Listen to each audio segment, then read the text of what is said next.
안녕하세요. 지구촌 개벽뉴스 이영미입니다. 지구촌 개벽뉴스 코너는 전 세계에 있는 STV 상생방송 주재원들과 함께 각국의 사회, 문화, 경제, 정치 등 다양한 주제로 이야기를 나눠보는 코너입니다. 오늘은 그 첫 시간인데요. 미국으로 떠나보겠습니다. 미국 워싱턴 DC 김석 주재원을 연결해 미국의 현 정치 상황과 도전에 나오는 미국 이야기를 함께 나눠보도록 하겠습니다. 안녕하세요. 안녕하세요. 김석입니다. 만나서 반갑습니다. 네, 반갑습니다. 미국 하면 너무도 자주 듣고 접하는 곳인데요. 미국은 어떤 나라인가요? 미국은 세계 총 생산의 25%, 세계 소비력의 20% 이상을 차지하고 있습니다. 그리고 군사력, 정치력, 문화력 등 모든 면에서 압도적인 1위 국가입니다. 한국과는 역사적으로도 연관이 깊은데요. 미국이 한국과 맺은 군사적 동맹은 미국의 외교 역사상 가장 성공한 사례 중 하나로 평가받고 있습니다. 6.25 직후 체결된 공식 명칭 한미 상호 방위 조약은 한반도 뿐만 아니라 동북아시아의 평화를 지켜냈다고 평가받고 있습니다. 2009년에는 보안과 방위뿐만 아니라 정치, 경제, 사회 분야에서 상호 교류 및 지원하는 것에 동의하기도 했습니다. 네, 우리가 왜 미국에 대해서 잘 아는 것이 중요할까요? 도전 말씀을 보시면 간태합덕 도수라는 말이 있습니다. 여기에서 말하는 간은 동북방을 뜻하며 대한민국을 지칭하고요. 태는 서방을 뜻하며 미국을 말합니다.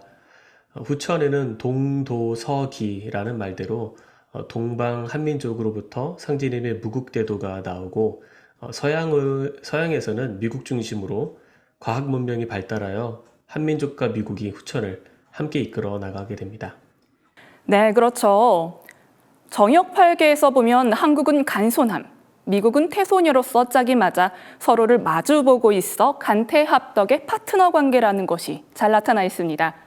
대한민국에선 영성문화가, 미국에선 물질문화가 발달하여 이 두 나라가 앞으로 제5차 산업혁명을 이끌어가는 중심이 된다라고 이해해 볼 수 있을 것 같은데요. 태모님께서는 장차 조선과 미국의 구분이 바뀐다라고 말씀하셨죠. 네, 맞습니다.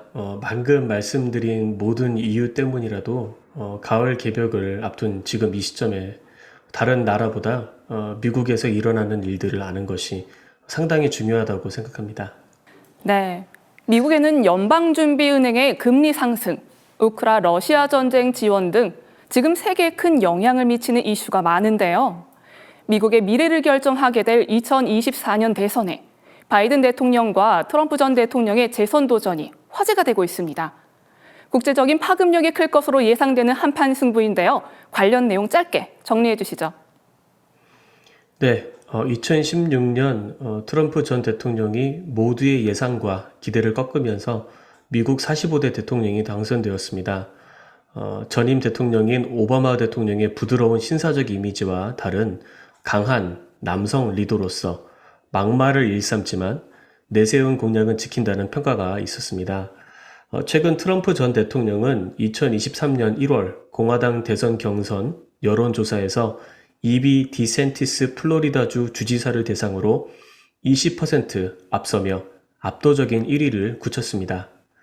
유력한 대선 후보로 거론되던 메릴랜드주 주지사 한국 사위 레리 호건 주지사는 지난주 트럼프 전 대통령의 공화당 대선 경선 독주를 막기 위해 대선 경선을 포기했는데요. 공화당 내에서는 현재 마땅한 대안이 없는 상황이라 트럼프 전 대통령이 레리 호건 주지사의 지지자들을 일부 흡수할 것으로 예상됩니다. 또 최근 트럼프 전 대통령은 당선 후 24시간 내에 우크라 전쟁을 종전시키겠다는 공약을 내세우며 전쟁 피로도에 지친 대중의 마음을 사로잡고 있습니다. 네, 트럼프 전 대통령의 공약이 걱정스러우면서도 솔깃한데요. 바이든 대통령의 재선 도전에 대해서 현지에서는 어떤 반응인가요?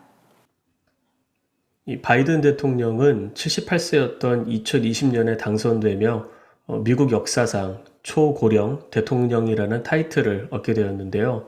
하지만 여러 주요 행사에서 연설 이후에 허공에 악수를 하기도 하고 2022년 9월 백악관 연설에서 그해 8월에 이미 사망한 제키 와롤스키 공화당 전 하원 의원이 현장에 참석했다고 언급하는 실수를 하며 과연 업무 수행이 가능할지에 대한 의구심을 갖게 했습니다.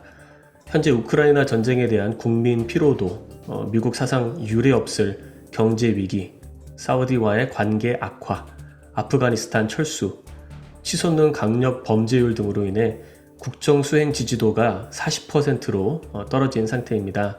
또 국제사회에서도 하나의 중국 지지 역속과 일본, 후쿠시마 오염수 방류 지지 등 이런 여러 문제 때문에 인기가 급락하고 있습니다. 미국 시사 주간지인 뉴스위크지는 정치평론가 조시 해머 변호사가 기고한 컬럼 2024년 대선에 대안이 없는 민주당이라는 글을 실었는데요. 현재 이 제목과 마찬가지로 민주당에는 바이든 대통령 외에 대안이 없는 실정입니다. 그럼에도 불구하고 바이든 대통령은 최근 재선 도전을 선언하며 스타 정치인들과 연합하여 미국 사상 초고령 재선 대통령의 타이틀을 노리고 있습니다. 하지만 공화당 측에서 3월 4일 바이든 대통령의 차남 헌터 바이든이 중국과 우크라이나에서 잇따라 거액의 돈을 받았다는 의혹이 제기되어 2024년 대선을 준비하고 있는 바이든 대통령으로서는 난항을 겪을 것으로 예상하고 있습니다. 네, 그렇군요.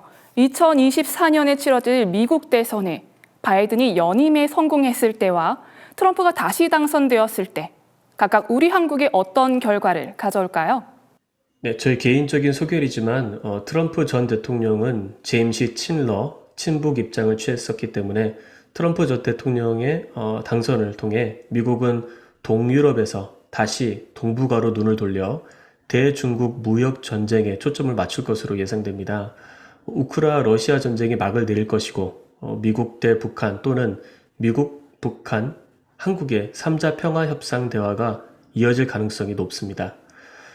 바이든 대통령의 재선 시 러시아 전쟁은 지속될 것으로 보이고요. 최근 진행한 반도체 관련 법안이라든지 전기차 지원 관련 법안으로 국내 기업들의 투자를 유치한 뒤에 말을 바꾸는 소위 뒤통수를 치는 모습이 더 비일비재하게 나타날 수 있겠습니다.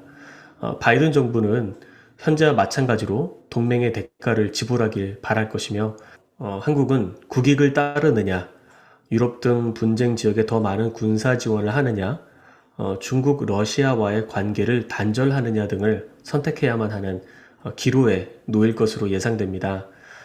가장 우려되는 부분은 바이든 대통령이 2024년 대선에서 당선되면 83세가 되는데요. 대통령 임기가 2028년 87세까지 이어집니다. 과연 바이든 대통령이 재선에 성공하면 임기를 무사히 마칠 수 있을지도 우려되는 부분입니다. 예, 이상으로 미국 대선이 한국에 미칠 영향까지 들어봤습니다. 김석주 재원님, 감사합니다. 네, 감사합니다. 미 대선은 2024년 11월입니다. 아직 시간이 많이 남았지만 앞으로 어떤 변수가 생길지 천하의 대세를 눈여겨봐야겠습니다. 지구촌 개벽 뉴스의 이영미였습니다.